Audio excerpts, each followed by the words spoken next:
1995, época do primeiro mangá publicado de Masashi Kishimoto. Nossa, eu gostava muito mais desse traço, viu? Claro, ele melhorou com o tempo e tal, mas nossa, era muito gostosinho esse traço do Kishimoto, mano. Olha isso.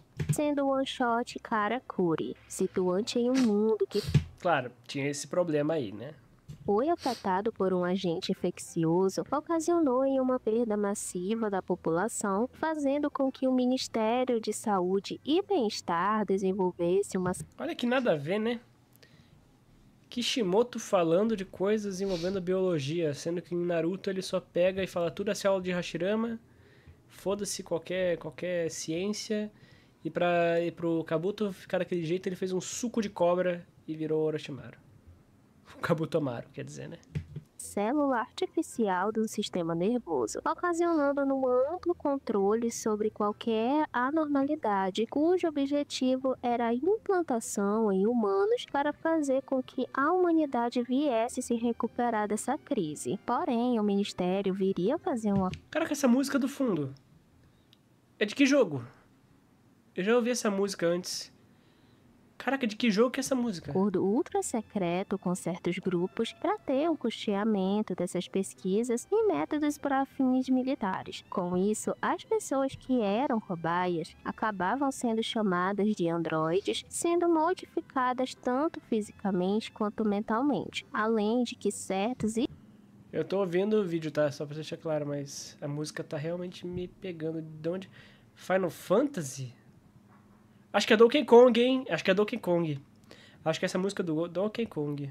Caralho. experimentos ocorriam em ambientes lotados para saber como aquele sujeito se daria em tal lugar, gerando em diversos problemas. Com isso, para lidar com esse cenário, a Agência de Defesa forma o 4º Pelotão da 14ª Divisão, chamada É o Sasuke, né? Esse aí é o Sasuke, né? Esquadrão Karakuri são os Uchihas.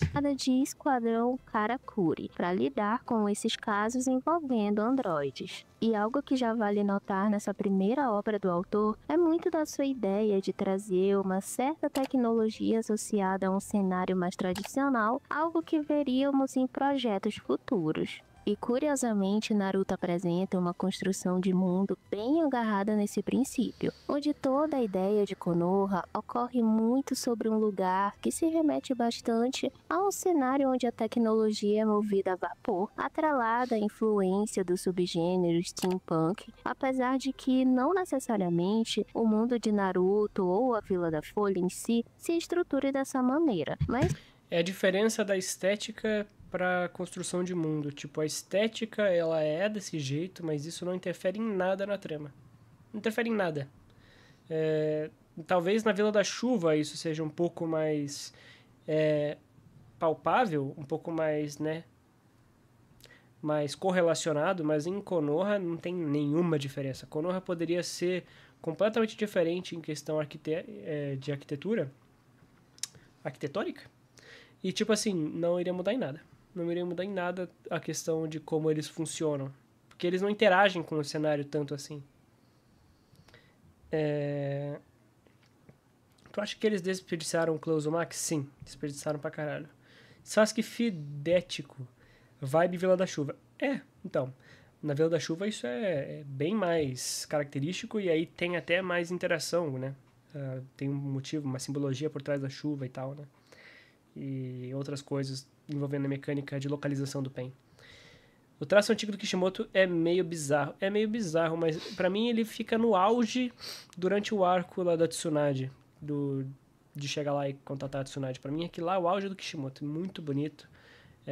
No resgate do Sasuke também é sensacional.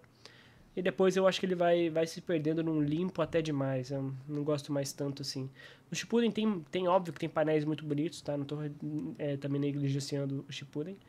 Mas pra mim, minha opinião pessoal é que o finalzinho do clássico é o ápice dele. sim que o seu visual se remeta um pouco a essa vertente. Além disso, na história, a gente tem uma associação bem única, junto com os elementos tradicionais orientais, mas claro, sem levar muito a lógica do nosso mundo. Afinal, o autor criou algo bem único em si. E fora Konoha, outras vilas que podem ser caracterizadas a partir de outras distinções dos gêneros punk. Um grande exemplo é a Vila da Areia, que facilmente pode ser colocada numa estética stone punk que, como o próprio nome diz, se remete a uma sociedade estruturada a partir da pedra ou em ambientes do tipo, além das claras inspirações da cultura árabe e também do Oriente Médio. Então, se agarrando Gara tinha que ser bronzeado, hein? Gara, Temari, Kaku... O Kankuro talvez menos. Mas esses dois aí tinham que ser bronzeadaços. essas representações estéticas, elas possuíam um enorme apelo no começo da história, dado a forma de como elas eram apresentadas, principalmente a Vila da Folha sendo um lugar conturbado, com diversos elementos em quadro, além do jogo de perspectiva se agarrando muito também no movimento artístico maximalismo, que se dá numa ideia de exagero, servindo como um contraponto ao É o oposto do brutalismo, né? O oposto do que o Kubo faz. minimalismo, algo que a gente só Minimalismo? veria Interessante. plenamente em seu último trabalho, Samurai 8, que mesmo ele não sendo O traço do Kubo é extremamente mais limpo que o do Kishimoto. Bem mais polido também. responsável pela arte, basicamente foi Nossa, esse aí do Samurai 8, cara... Que doideira. Que doideira esse mangá. Não tem contraste, você fica muito perdido, cara. Olha isso. Tipo, é muita coisa. É muita coisa acontecendo ao mesmo tempo. Você fica... construída toda sob a ideia e, curiosamente, foi um dos Olha isso, tipo, acha o protagonista. Tá. Aqui. Aí, cara, tem tipo, beleza, quando você acha fica fácil, mas se você bate o olho, você não.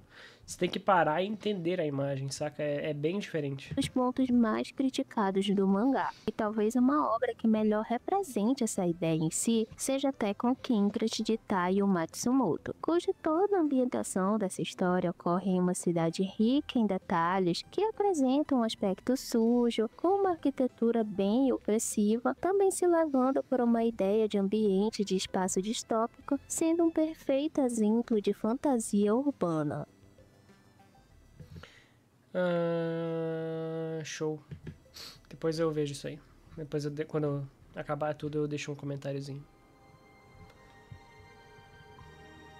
No entanto, quando a gente pensa em Naruto, em seu começo o autor ainda queria situar a gente nesse mundo. Afinal, essa ideia que a gente tem da Vila da Folha se mantém em boa parte da história, porém, pela questão que ele ainda estava desenvolvendo os conceitos de espaço e até de personagens, gerava então em elementos estéticos bem únicos. E talvez os melhores exemplos disso eram as imagens de capas dos capítulos do mangá dessa fase, que normalmente são usadas pelos autores para colocarem seus personagens em diferentes cenários, trazendo consigo temáticas que muitas vezes não têm nem ligação direta com a sua história principal. Ainda assim, em Naruto, se há um fator que faz com que algumas dessas imagens criem uma associação bem única com o seu universo, principalmente nas imagens das capas dos capítulos 81, Gaara versus, e do capítulo 111, Sasuke versus Gaara, que dão margem para representar aquele mundo sob uma nova ótica ou de explorar tais lugares por uma perspectiva bem diferente, sendo atrelados novamente a essa vertente punk. E mesmo que esses exemplos ocorram bem em seu início, talvez a melhor demonstração disso seja na representação de Amigakure, sendo mostrada nos capítulos 327 e 329, respectivamente. Eu acho muito legal essa pintura aqui, ó, que ela passou. Desse Bosatsuba aqui, completamente atolado na areia, com sangue. Porque é exatamente o que o Gaara é, mano. O Gaara é uma paz atolada na própria areia, uma paz tomada pelo poder. E é muito interessante isso. Tipo, a dificuldade do Gaara em encontrar a própria paz em meio a tudo que ele já fez usando a areia e todo o sangue que ele derramou com ela, mano. Isso aqui é muito cinema. E é muito implícito aqui, tá? Óbvio que é a minha interpretação. Mas que, cara, quando você para pra pensar, tipo, eu acho que faz bastante sentido, tá ligado? disso seja na representação de Amigakure, sendo mostrada nos capítulos 327 e 329, respectivamente, onde todo o espaço se remete bastante numa cidade industrial, podendo também se estruturar como um amalgama. Engraçado, né? Aí é uma estátua lambendo a bunda do Pain. Do outro lado nós temos na Vila da Chuva uma estátua lambendo a bunda do Pain. De diversas influências visuais de outras Cinema. vertentes do gênero punk, como já mencionado steampunk e até o dieselpunk, e ao ser visto de uma forma inicial, poderia também facilmente ser confundido como uma distopia cyberpunk.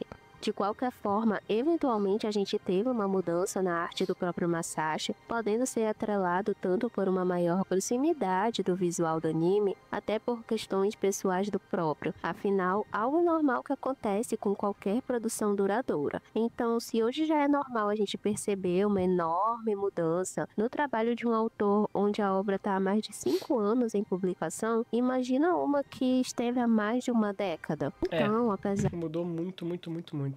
dessa mudança, não significa que a arte piorou, muito pelo contrário, mas sim que em seu início ele possuía uma identidade bem única que muitas vezes pode acabar sendo esquecida. Bem legal. Bem E legal. esse é o vídeo. Se você gostou, Bem legal. Verdade, mano. Não conheci o canal dela, não. Coisa interessante, é. Fala bastante sobre estética. Eu não falo muito sobre estética, não. Não manjo tanto. Minha parada é mais a semiótica. Mas é bem legal. Que também tá interligado com estética, tecnicamente, né? Talvez eu devesse estudar um pouco mais. Interessante.